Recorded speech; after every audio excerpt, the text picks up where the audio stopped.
റീൽസിലൂടെയാണ് നമ്മൾ റീച്ച്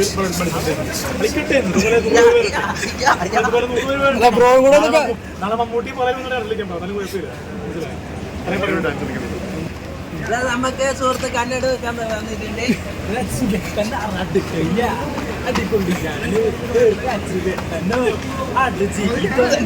സൂപ്പറാണ് അടുജീവിതം super cinema അടുജീവിതം എന്തോ ഒരു സിനിമ അടുജീവിതം സൂപ്പർ സിനിമ അടുജീവിതം കാണേണ്ട സിനിമയാണ് കാണേണ്ട സിനിമ അടുജീവിതം എന്തോ ഒരു കഥയും സൂപ്പർ ആണ് സിനിമ അടുജീവിതം എന്തോ ഒരു ഭംഗി അടുജീവിതം. ഓക്കെ ഹോ പെരേര സൈഡായോ? പേടിച്ചാ പുതിയ ആളൊന്നും പേടിച്ച പെരേര പേടിച്ചാ പേടിച്ച്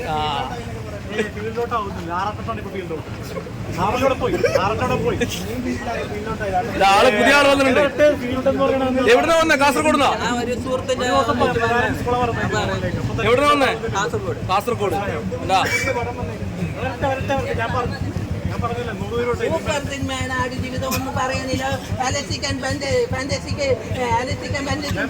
സൂപ്പർ സിനിമ ഒന്നും പറയാനില്ല. അത്രയും മനോഹരമായ കാഴ്ചകളാണ് ആടുജീവിതത്തിലുള്ളത്.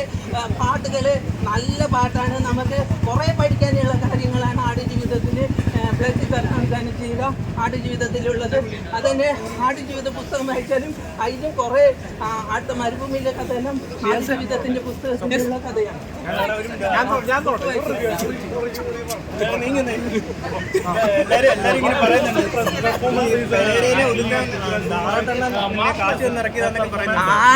അതൊന്നുമല്ല. നമ്മൾ പെർഫോമൻസ് ബൂസ്റ്റ് ആക്കിയാല് നമുക്കൊരു എനർജിക്കൽ എന്ത് കാര്യങ്ങളും നമ്മൾ എനർജിക്കൽ പറയുന്നതാണ് എന്റെ രീതി.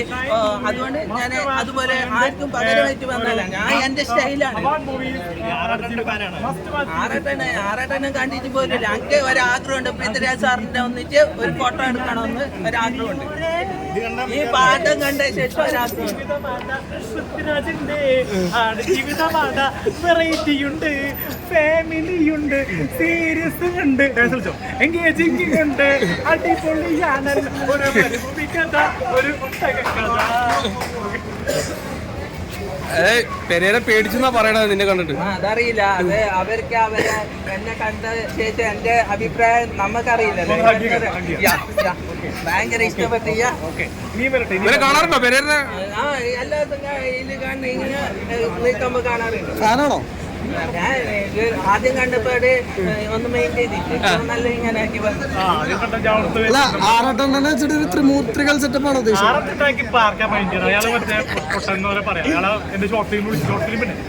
അലിയേട്ടന്റെ ഡാൻസിൽ വിളിച്ചു. തെറി പറയണ്ട് ആള് വന്ന് അഭിനയിച്ചില്ല പടത്തിന്. അഭിനയിച്ചില്ല. പടം പ്രൊഡ്യൂസ് ചെയ്യാന്ന് പറഞ്ഞാ പിന്നെ നിഷ PS പ്രൊഡ്യൂസറാവെന്ന് പടം ചെയ്യും. നമ്മള് പുള്ളിയിലില്ലെങ്കിൽ പടം ചെയ്യും. കാരണം എനിക്ക് മാർക്കറ്റ് ഉണ്ട്. അലിജോസ് പെരേരയ്ക്ക് ഇപ്പോൾ സോഷ്യൽ മീഡിയയിൽ നല്ല മാർക്കറ്റ് വാല്യൂണ്ട്. യൂട്യൂബിൽ റീച്ച് ഉണ്ടല്ലോ, മനസ്സിലായി. അതുകൊണ്ട് തന്നെ കുറെ ഓഫർ വരുന്നുണ്ട്. ഔട്ടായല്ലോ. പുള്ളിക്ക് ഡാൻസ് കളിക്കാൻ അറിയാൻ പാടില്ല, പുള്ളിക്ക് ഇന്റിമസി പറ്റൂല, പുള്ളിക്ക് അഭിനയിക്കണമെങ്കിൽ ക്യാരവാൻ വേണം എന്നൊക്കെ പറയുന്നത്. പക്ഷെ എന്താണല്ലേ, ഒരു ദിവസം ഡ്രസ്സ് പറയാൻ വേണ്ടി ക്യാരവാൻ കൊടുത്തു അമ്മൂക്ക. പക്ഷെ എല്ലാ ദിവസവും കൊടുക്കും പുള്ളി. എനിക്കാണെങ്കിൽ കുഴപ്പമില്ല. നാട്ടിലോട്ട് ഞാൻ മനസ്സിലായി. ഒരു മുണ്ടെടുത്ത് ഞാൻ ടൈം എടുക്കാനുള്ളത്, മനസ്സിലായി. ഇത്രയുള്ള പുള്ളി ചാൻസ് കിട്ടിയ. പക്ഷെ പുള്ളിക്ക് ക്യാരവാൻ വേണമെന്ന്. ക്യാരവാൻ കിട്ടിയ ഒരു ദിവസം ഞാൻ പിന്നെ മറ്റേ സീനില്ലെങ്കിൽ ഞാൻ പോരുമല്ല. പുള്ളിനെ പോലെ വെച്ചെടുത്ത് നിൽക്കൂലല്ലോ. ഒരു വീഡിയോ ഒക്കെ ചെയ്തത് മനസ്സിലായി. നമ്മൾ അഭിനയിക്കുന്ന പടം പറ്റുന്നുണ്ട്. ഇപ്പൊ once upon time Kochi, Ram, 5 cent സലീനയും, പഞ്ചായത്ത് 8 റാമിലുണ്ട്. റാമിലുണ്ട്. ഒരു സ്റ്റേഡിയത്തിൽ ഫണ്ട് ചെയ്തത് കുറെ വരുന്നുണ്ട്. ഇപ്പൊ നേരും ബ്ലഡി നൈറ്റും വരുന്നുണ്ട്. അലിയേട്ടന്റെ ഡാൻസ് ഷോർട്ട് ഫിലിം വരുന്നുണ്ട്. ഓക്കെ.